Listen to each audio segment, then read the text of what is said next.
It's an honorable moment for our school to have your prestigious presence in today's event.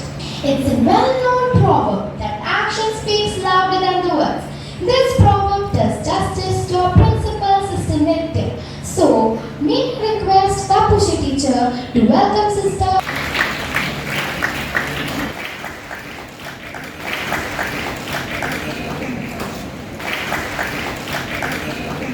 They provide guidance, motivation and emotional support to us so that we can achieve our goals. I now invite one of our mentors, Ranjana, our teacher, to guide our leaders with her golden words. Reverend Principal Sister Nitya, loving Mother Soumya, respected Sister Lily Grace, beloved Vice Principal Sister Safalya, respected sisters, teachers and my dear children. Good morning everyone on this bright and sunny day. First of all, I would like to congratulate the newly elected members of the School Cabinet 2022-23. Since I have the opportunity, I would like to share a few thoughts on leadership. Good leadership is the fuel that enables an individual or an organization to drive and lead forward.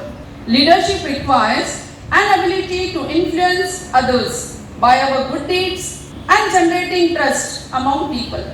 As John Maxwell puts it, the pessimist complains about the wind, the optimist expects it to change. What does the leader do? The leader just adjusts the sails. A real leader is one who not only inspires others but also understands each member of his or her team, while communication, attitude and commitment to get the work done are the essential ingredients of the good leader.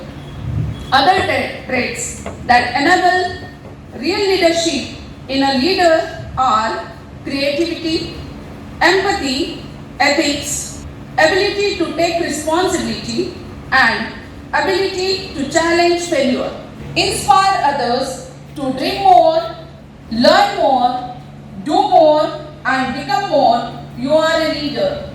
All the best. Thank you.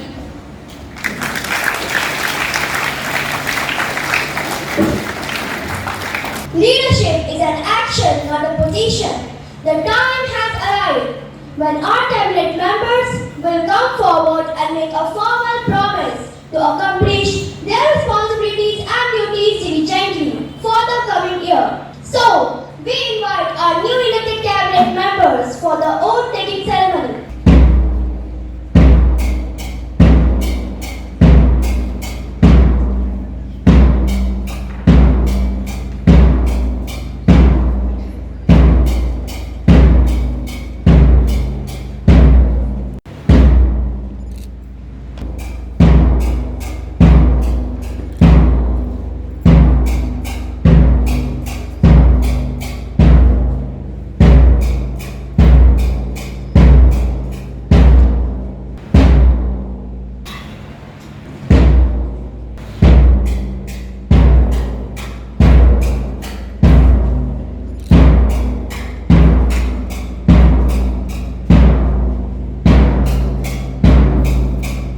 For this auspicious work, may I humbly request our Stacnovite Principal Sister Nitya to deliver the oaths for the smooth functioning of the calendar year 2022-23. Dear parents, respected Mother Soumya and Sister Lily Grace, the school leaders will repeat after me.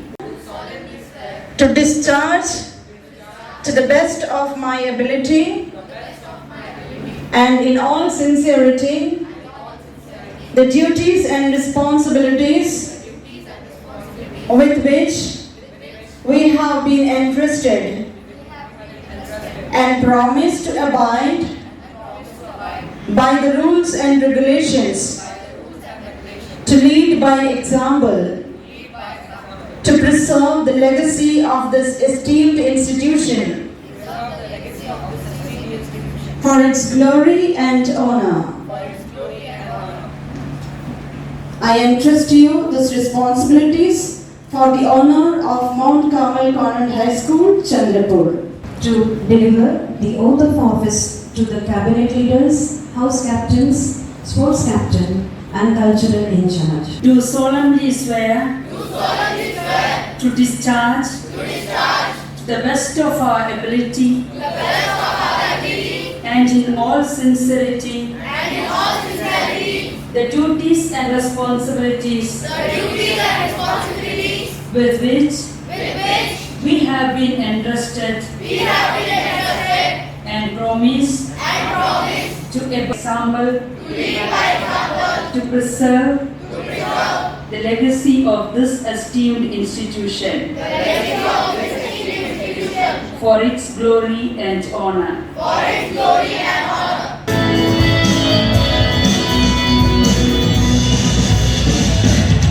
We are here to thank you, God, for all you've done for us. The way you led us in your truth, by your wisdom, oh God. Thank you for the way you led, by your grace that never ends. For all the 50 years, right from the start. In this year of Jubilee, we celebrate love and peace. Showers of blessing flows, right from the start. On the mountains and the valley low. In the fullness, in the midst of the storm. Beloved parents and my dear students, especially the newly elected school council. Congratulations to the new student council for the year 2022-23. You have taken a solemn promise in the presence of all your classmates, your teachers and your parents. And you are going to live this by your example. Being a leader is inspiring others to do their best. We are honored to have the presence of the parents of our student council here with us. They are the chosen ones, and a special call and invitation is given to you alone to witness this ceremony. This is a special ceremony and it has its importance. The most important, I would say, or one of the most important events in the school calendar every year. We start with the Investiture Ceremony. Having the new school council is the strength of the school. And so also here we have witnessed the same ceremony today. I would like to say a short story. The story which is taken from the Holy Bible. It's a story of Good Samaritan. Our students might have witnessed the skit in many years, maybe very clear with the message, and I wish that I give you that story and its message today, since we have the newly elected leaders taking charge of their responsibilities. When a lawyer approached Jesus, the lawyer knows everything, but still, when he approached Jesus, he asked a question: who is my neighbor?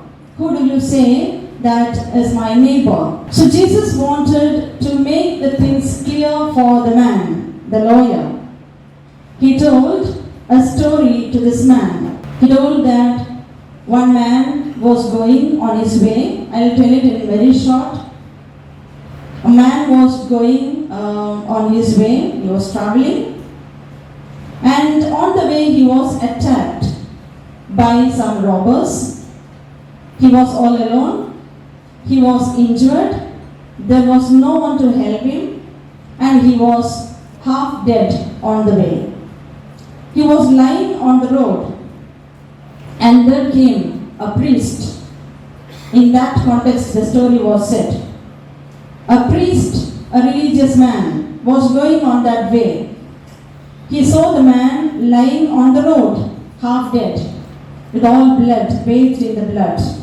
There was no one to help, but the priest, the religious man, was very busy to reach in his temple, to do his duties as a priest. He couldn't spare his time, so he passed by. Jesus said, there was another man coming by. He also was someone who is related to the religiosity. He was doing so many good things in life. He was passing by. And he also found the man who was lying on the road, bathed in blood, half dead, no one to help him, helpless. But that man too passed by this man without helping him, just looked at him, or without even noticing the man was struggling. Maybe there are reasons for him to go away. He did not want to take up the risk, so he also passed by. There came another third man. He was considered a very poor man in the sense he was from a low caste maybe, and he was called a Samaritan. Samaritans are not accepted in those days. In Jesus' time, he was a man not accepted by others. He was considered a low caste, you'd say. So he was coming on the way on his donkey. In those days, he was traveling on his donkey. Found this man lying there on the road, half dead. Now what he did was amazing. He stopped his animal on which he was traveling. He stopped by this man who was lying there on the road, went up to him, checked what has happened. So he found the man was helpless, attacked by someone, half dead, blood. He needs his help. When this man, this Samaritan, found the man who on the road was in need of his help, he just forgot himself, his duties, and he spent his time for this man who was lying on the road. He had certain things with him, very little things with him. Maybe he was going for his job. He took the things what he had. It was said in the Bible, he has given him the first aid. The man who was half dead on the road, he gave him the first aid. Which was the man? The third man. The highly reputed people were also going by that way, but they did not have time. He stopped, he went up to the man and he helped him. He gave him the first aid, and after that, he found that if I leave him here, he will be dead. And so he had compassion on this man, and he took the man along with him on the animal. He was traveling, I said, on the donkey. So he took the man on this animal, carried him along the way. And he found an inn, the place where the people stay for another day to stay, maybe to pass the night. When they are on a long journey, they take a pause in the inn. So he also found an inn on the way. He took this man, this wounded man, to the inn and asked the innkeeper to keep him in the inn and to give him the necessary treatment. Now whatever money he had with him was also given to the innkeeper and said, please take care of this man. I'll pay you what he is needed or what is required for his treatment. Take care of him, I'll come back and pay if required more. And he entrusted that man in the inn with the innkeeper, and this man proceeded his journey. And Jesus asked, who do you think was the neighbor to this wounded man? The right answer was given by the lawyer. Could you guess what was the answer given by the lawyer? Who could be the neighbor to this wounded man? The third man. Whether it was the first man? Come on, children, tell me. Whether it was the first man, the priest? Whether it was the second man? No. Was it the third one? He was called the Good Samaritan. Samaritans were not accepted in the society. But Jesus shows that even that insignificant man can do this great job when he has compassion. So he asked him, now tell me, who is the neighbor to this wounded man? The lawyer said, very rightly, the man who helped him is the neighbor. And Jesus gave him one last advice. And so, go and do likewise. Jesus gave the lawyer just one advice. What did he say? Go and do likewise. What do you mean by this sentence? Go on your way, wherever you are, whoever you are, and you are expected to do this kind of justice. Hearty congratulations to all the torchbearers and best wishes to the new team of leaders. Now it's time for some celebration. A celebration is incomplete without dance. So get ready to tap your feet on the next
responsibility, not about making excuses.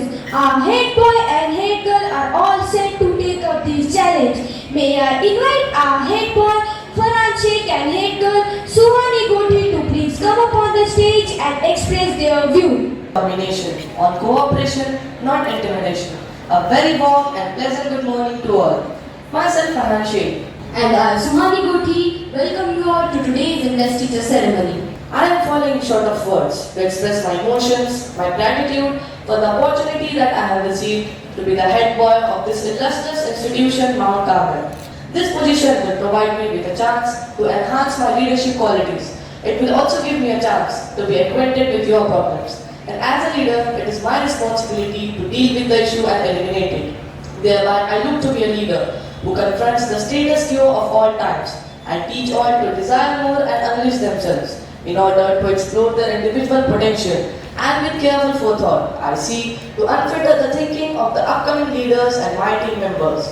Moving on to this regal position of the head girl of our school for the year 2022-23, I feel obliged an opportunity to inculcate values, discipline and harmony and to lead by example. I feel enormously benefited from the school management that has molded me and carved in me a tendency to reach pinnacles and give back my alma mater in my best capacity. The vote of thanks generally marks the end of an event, but this will mark the beginning of a year which will give our newly elected members an opportunity to display their leadership qualities and skills. A year in which they will learn many life lessons which they will always cherish. I would like to thank Principal Sister Nitya for giving us this opportunity. I also thank the teachers for their guidance and my dear friends for their cooperation and support.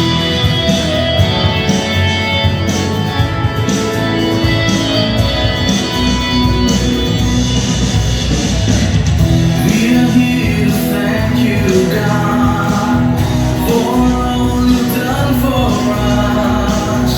The way you led us here, right from the start. Through the storms you